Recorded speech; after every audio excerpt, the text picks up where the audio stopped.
병영 독서 코칭 2강 두 번째 수업을 함께 하겠습니다. 지난 1강 때는 병영 독서 코칭이 목표하는 것이 무엇인가, 그리고 또 우리가 6차례의 독서 코칭을 어떻게 운영할 것인가를 말씀드리고 난 다음에 첫 번째 수업이었던 그 문학편의 소설, 이기호 소설을 한번 그 30편의 짧은 소설 중에서 이제 저랑은 3편을 선정을 해서 다양하게 이야기를 나눠보았죠. 이번 2강 두 번째 선정된 도서는 7개 코드로 읽는 유럽 도시라는 제목의 책입니다. 예, 그러니까 우리 그 장병 여러분께서는 누가 봐도 연애 소설의 어떤 그 챕터들에 대해서 또 두루 이야기를 나누셨는지 무척 궁금합니다. 예. 따로 나중에 이제 그 담당관님과 소통을 하면서 어떤 내용들로 이야기를 주고 받으셨는지 또 확인해 보고, 또 제가 도움말 드릴 게 있으면 나중에 또 담당관님을 통해서 전달해 드리도록 그렇게 하겠습니다. 이제 오늘 지금 같이 보는 책은 유럽 도시의 인문 기행서라고 할 수 있죠.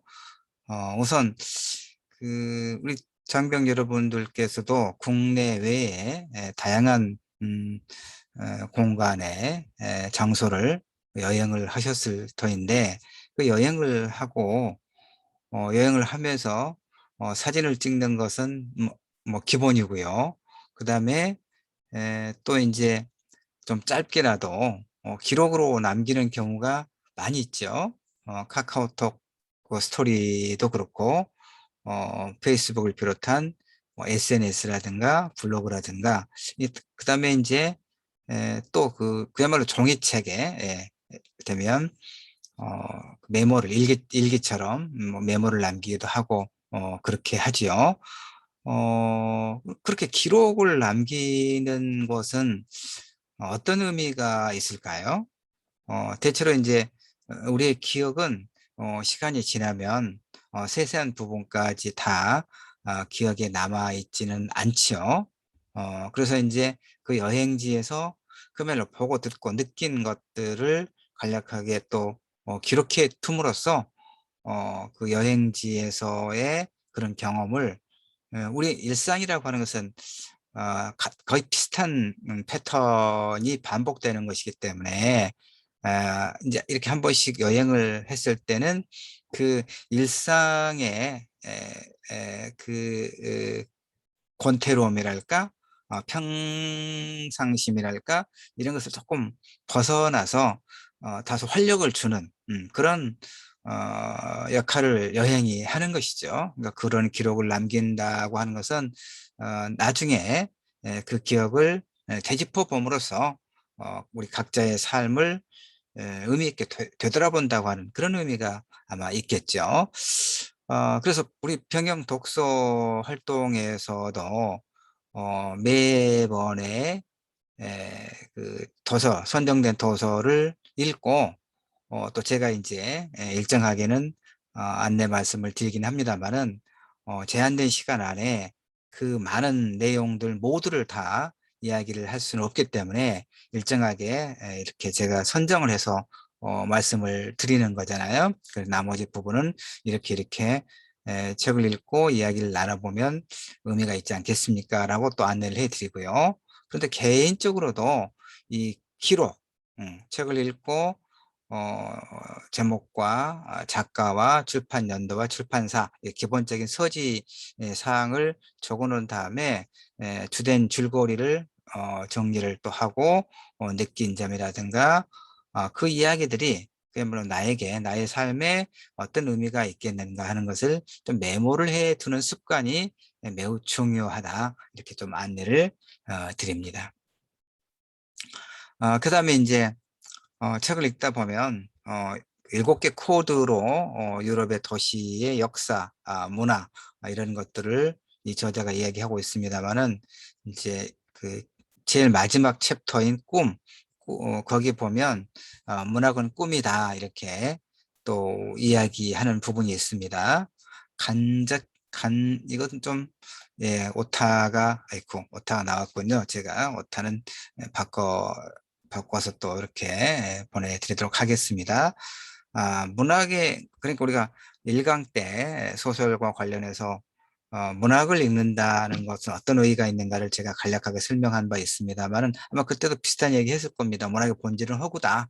허구는 꾸며서 쓴 이야기죠. 일상에서 꾸며낸 이야기는 거짓말로 올바르지 않은 거 배척받지만, 소설은 꾸며낸 이야기임에도 불구하고 삶의 진실이 들어있기 때문에 문학은 용납되는 것이죠. 그러나 이제 어쨌든 문학의 본질은 이렇게 꾸며낸 허구의 이야기다. 그런데 그것은 작가의 상상력을 통해서, 그다음에 또 독자의 상상력을 통해서 서로 이렇게 의사소통하는 독특한 경험 공간이다, 이런 말씀을 드린 바 있죠. 그래서 문학은 꿈이다라고 하는 것은 결국 이제 이것도 지난 그 1강 때 말씀드린 것이긴 합니다만은, 문학은 지금 이제 요즘에 보면 아프가니스탄이 탈레반이라고 하는 그 좀 극단주의 세력에 의해서 또 점령이 되고, 그래서 이제 그 기존의 정부군에 속했던 사람들과 또 미군에 협력했던 많은 사람들이, 특히 또 여성들이 상당한 이제 위험에 처해 있고 그러잖아요. 그러니까 문학은 생명의 박탈, 또는 인권의 어떤 참혹한 그런 그 배제, 그런 상태에 있는 사람들에게 실질적인 도움을 주지는 못하죠. 그러니까 단적으로 이야기하면 배고픈 거지 한 사람을 구하지 못한다는 것이죠, 문학은.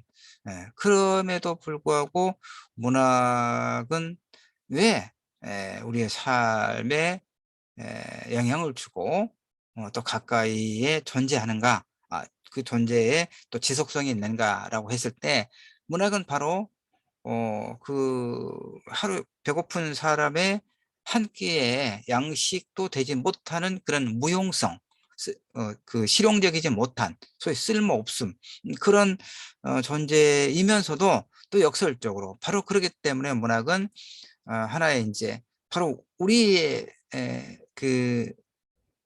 바로 그러니까 이 세상에는 바로 그와 같은, 그러니까 굶주리거나 폭력에 노출된, 다양한 폭력에 노출된, 생명의 위협과 굶주림과 또 여러 위협에 노출된 사람들이 존재한다는 것을 보여줌으로써, 그것은 결코 올바르거나 바람직한 삶의 모습은 아니다라고 하는 것을 깨우쳐주는 그런 의미에서 문학은 꿈이다, 이런 얘기입니다.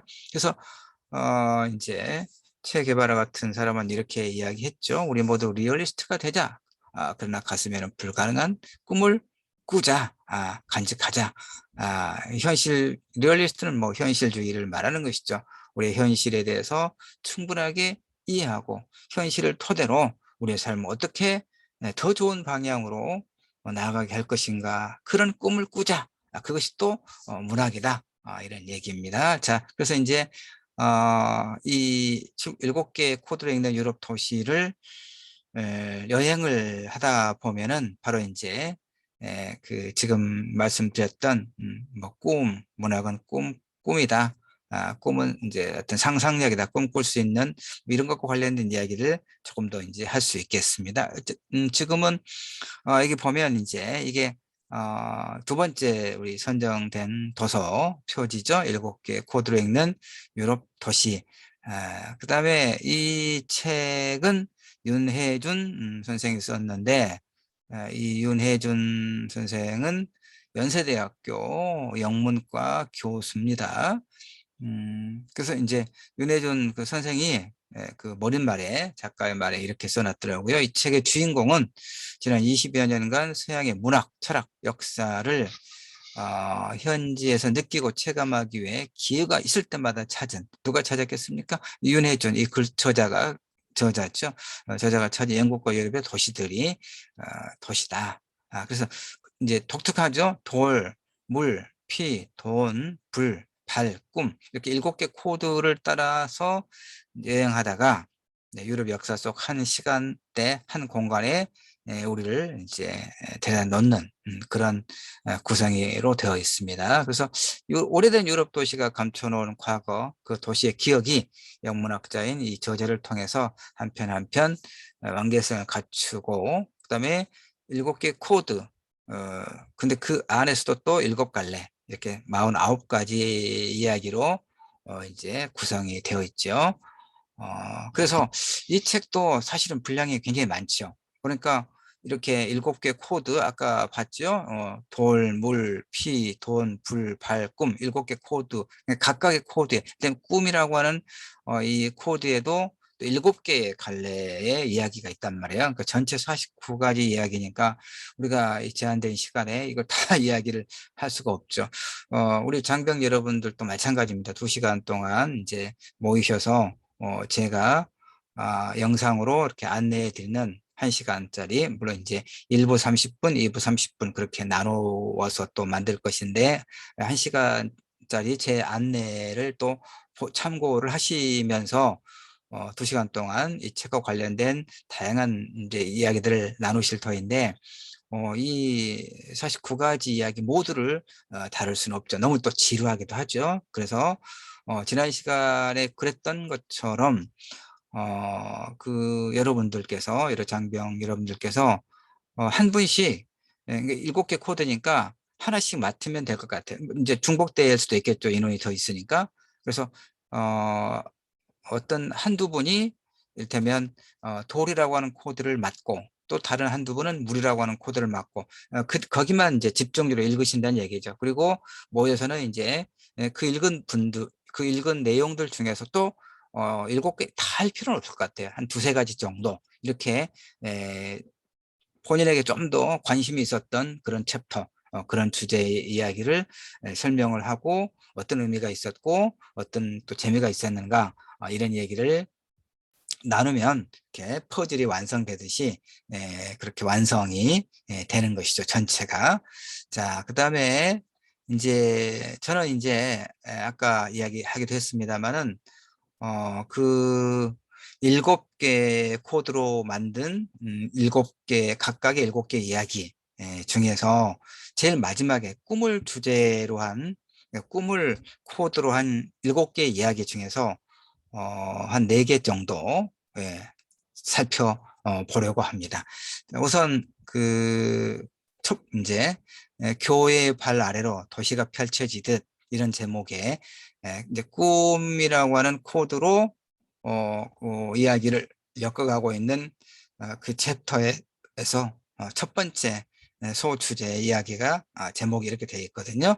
교회의 발 아래로 도시가 펼쳐지듯. 그러니까 이제 그 피렌체의 두오모 성당이라든가 그 장소를 이제 이야기하고 있습니다, 이 저자가. 그래서 단테의 신곡을 이제 이야기하고 있는데, 이 피렌체는 단테의 이제 고향입니다. 단테는 피렌체의 아주 유력한 가문의 그 젊은 정치인이었는데, 이제 여러 가지 그 내부의 어떤 정세 변동에 의해서 고향에서 이제 쫓겨나게 됩니다. 그래서 단테 이제 평생 살아서는 고향에 돌아오지 못했습니다만은, 그래서 이 단테는, 피렌체에서 추방당한 단테는 이제 신곡을 통해서 소박하고 검소하고 정의로운 도시, 그러니까 자신의 고향 쫓겨오기 이전에, 예, 그러니까 자신을 쫓아낸, 그 도시 피렌체가 소박하고 검소하고 정의롭지 못했다는 얘기죠. 그래서 망명지에서 이 신곡을 통해서 바로 그러한 어떤 꿈을 꿨다, 이런 얘기입니다. 그 꿈이 현실에서 실현되지는 않았죠. 그러나 이 책의 저자가 언급한, 아까 설명했지만, 문학은 꿈이다 라는 말의 의미와 이제 연결지어서 우리가 이 단테의 신곡을 좀 더 해석할 수가 있어요. 그래서 그가 죽기 직전까지 자신의 모든 역량을 이 신곡을 완성하는 데 쏟아부은 까닭은 또 무엇일까, 이런 궁금증이 들지 않습니까? 단테의 신곡을 조금 설명하도록 하겠습니다. 이탈리아의 대문호입니다. 영국에는 셰익스피어가 있죠. 이탈리아에는 단테가 있습니다. 단테가 그의 신곡에서, 신의 이야기입니다. 신곡에서 이제 그 만들어 놓은 연옥, 우리가 이제 그 기독교에서는 그렇게 이야기하지 않습니까? 사람이 이제 죽으면 아주 용서받을 수 없는 죄의 잘못을 저지른 사람은 지옥불로 떨어지고, 그렇지 않아 이제 대부분의 이 평범한 사람들은 연옥으로 떨어진다, 이런 얘기죠. 그러니까 그 지옥이 있고 연옥이 있고 천국이 있는데, 뭐 천국에 바로 가지는 못하죠. 그래서 연옥에 가서 이제 이 여러 그 단련을 거치고 회개하고, 그래서 이제 하나님의 어떤 구원, 은총에 따라서 천국으로 이제 소수가 가겠죠. 그래서 이 연옥을 지금 이렇게 아주 섬세하게 그려놓고 있습니다. 그런데 조금 이제 다시 또 설명을 하면, 이렇게 피렌체에서 훌륭한 가문과 명색한 두뇌, 그 젊은 정치 지도자로서의 뛰어난 자질을 지녔죠. 그러나 이제 하여튼 그 피렌체에서 추방을 당합니다. 그래서 신곡을 완성하는 데 쏟아부었는데, 망명지에서 할 게 없어요. 그러니까 이제 또 하나 이제 그 베아트리체 포르티나리, 베아트리체라고 합시다. 이름이 끼니까. 그러니까 이 단테는 이 베아트리체라고 하는 여인을 평생 또 짝사랑을 합니다. 연모하죠. 그래서 망명지에서 이 베아트리체를 그리워하면서 이제 여러 편의 그 책을 씁니다. 그 자신의 삶을 이끌고 글을 쓰게 해주는 영감의 원천이 이 베아트리체라고 하는 여인입니다. 아름다운 여인. 그래서 단테가 망명지에서 또 신곡을 쓸 수 있었던, 절망하지 않고 써나갈 수 있었던 하나의 또 원동력이 이 베아트리체이기도 하죠. 여인이기도 하죠. 그러니까 뭐 사랑하는 여인, 비록 짝사랑이긴 하지만 어쨌든 우리를 살아가게 하는 원동력으로서의 그 무엇인가가 우리에게는 있겠죠. 뭐 저 같은 경우는 이제 가족일 수도 있겠고, 또 우리 장병 여러분들은 또 어떠신지 이 이야기도 한 번씩 나눠보는 것도 좋을 듯 합니다. 예, 내가 살아가는 어떤 그 원동력, 우리가 다양한 그 삶의 상황 속에서 예기치 않았던, 또는 뭐 예측 가능한 크고 작은 어려움들이 있죠. 근데 그것을 포기하지 않고, 포기하고 싶을 때도 있겠지만 포기하지 않고 또 다시 신발끈을 동여 매고 길을 나서는 원동력은 뭐냐, 다 다를 수 있을 겁니다. 자신에 대한 어떤 자아에 대한 그 긍정적인 자아의 모습을 완성하고자 하는 그런 욕망도 있고, 그다음에 이제 가장인 경우에 그 자신을 바라보는 가족들의 그 눈망울들에 대한 무한한 책임감, 이것일 수도 있겠고, 우리 장병 여러분들께서도 이 부분도 단테가 추방당해서 삶을 포기하지 않고, 또 그다음에 이렇게 영원히 남을 신곡이라고 하는 그야말로 부의 명작을 이제 썼죠. 쓰는 데 있어서 이렇게 소위 베아트리체라고 하는 연인이 늘 그의 마음속에 자리 잡고 있었다고 하는 것이죠. 삶의 원동력으로서. 그래서 우리 장병 여러분들께서도 이런 이야기 한번 해보면 재미있을 듯 합니다. 자, 하여튼 신곡에서 아까 그림을 같이 배치해서 설명드리면 더 좋긴 한데 그냥 간략하게 보시면 되겠습니다. 9개의 구역으로 이제 분류합니다. 그 지옥을. 그래서 영원한 슬픔과 괴로움의 세계. 그다음에 7개의 구역으로 구성된 연옥은 구원받은 영혼이 천국에 들어가기 전에 그 죄를 깨끗이 씻어내는 그런 공간. 그리고 10개의 구역으로 되어 있는 천국은 인간들이 하느님에게로 이르는 길, 이렇게 이제 제시하고 있는데 그 결말은 기쁨으로 끝이 나죠. 단테의 신공은 그러니까 윤리의 필요성, 선과 악의 개념, 신앙, 사랑, 인간 공동체의 연대, 영원한 생명의 기쁨, 독창성 등이 완벽하게 이루어진 그런 작품으로 널리 평가를 이제 받고 있죠.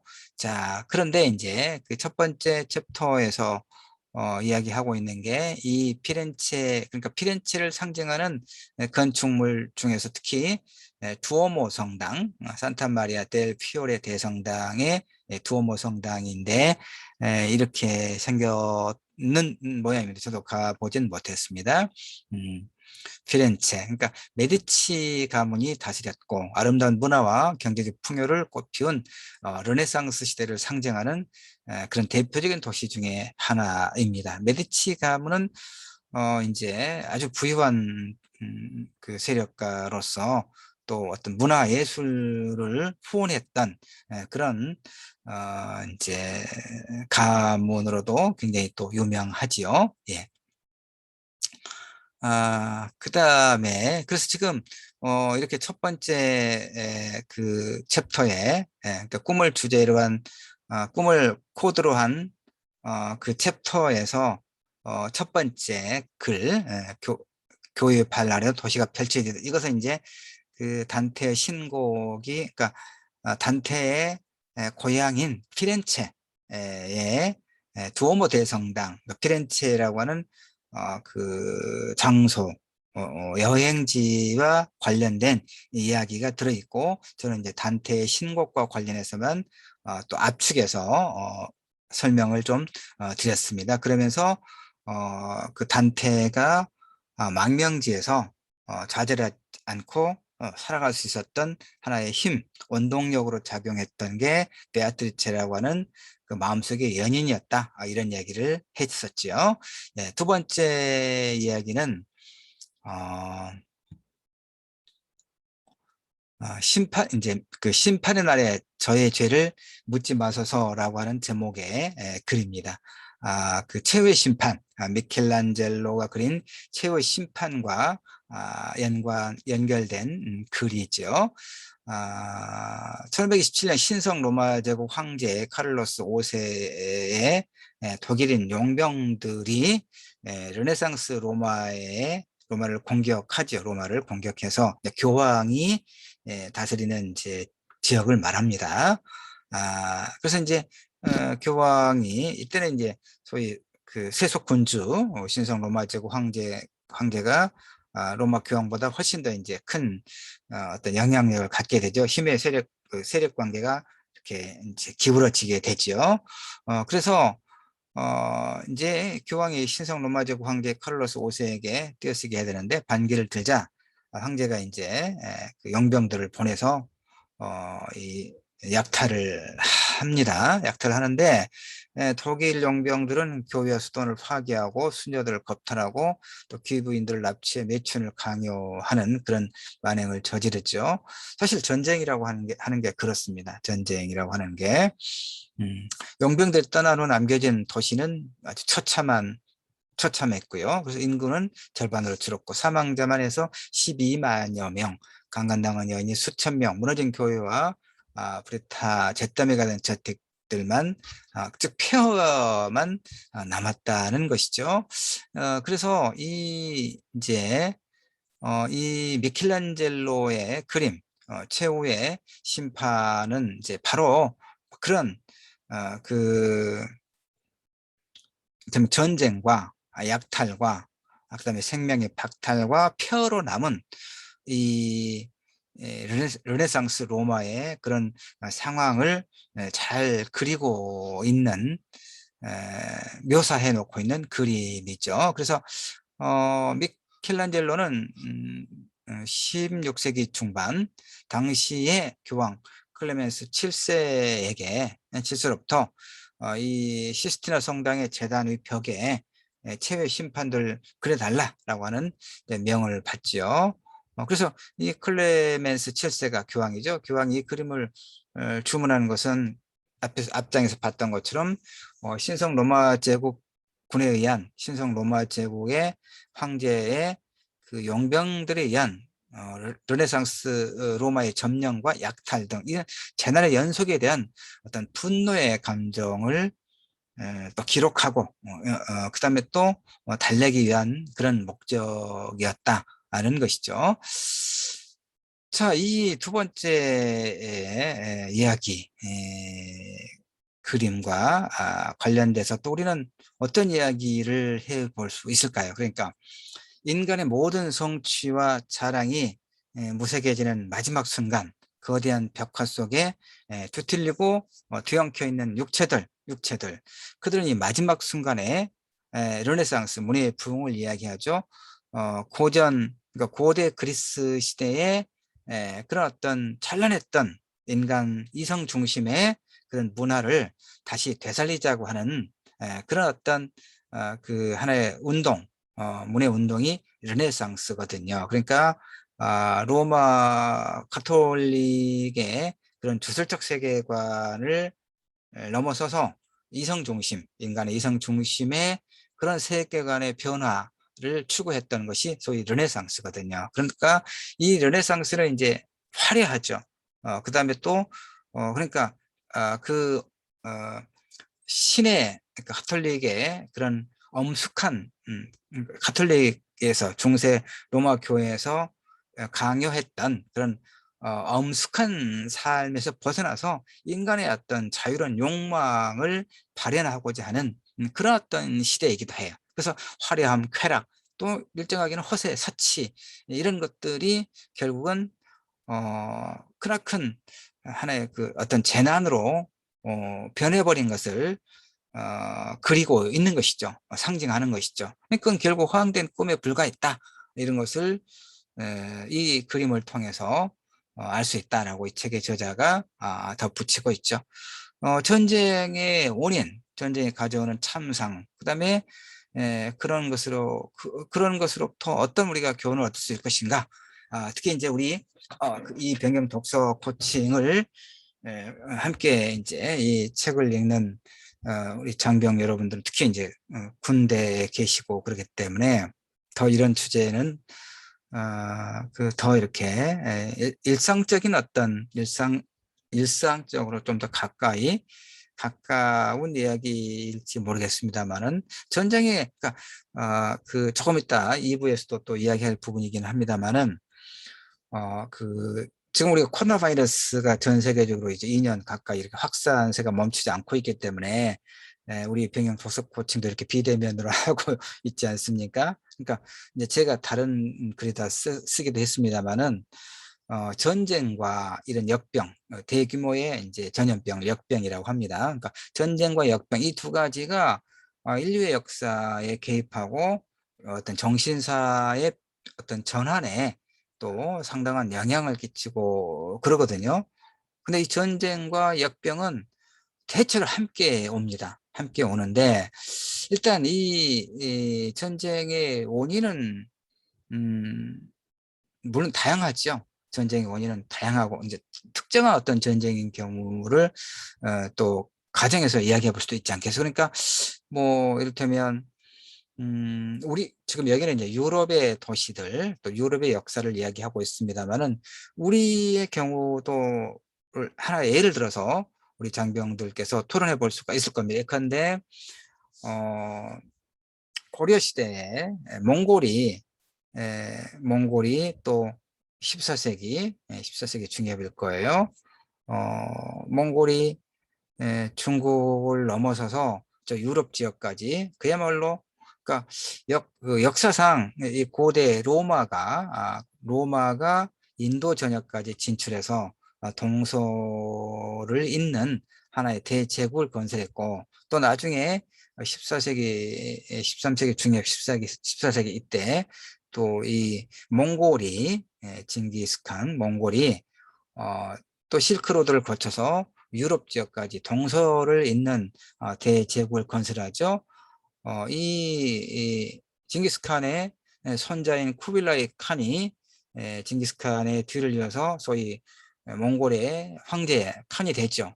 이때 이 쿠빌라이는 이제 중국 대륙을 또 침략하면서 또 고려를 침략하게 되죠.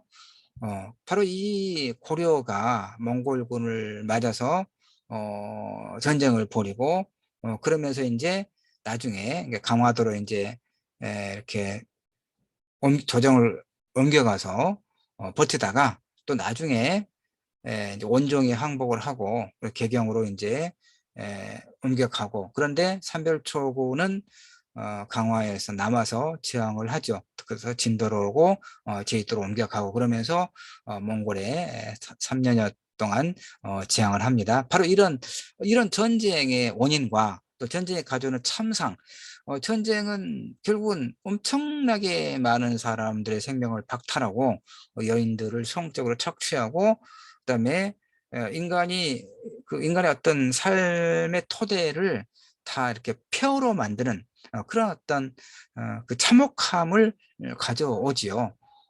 그래서 그로부터 어떤 교훈을 얻을 것인가?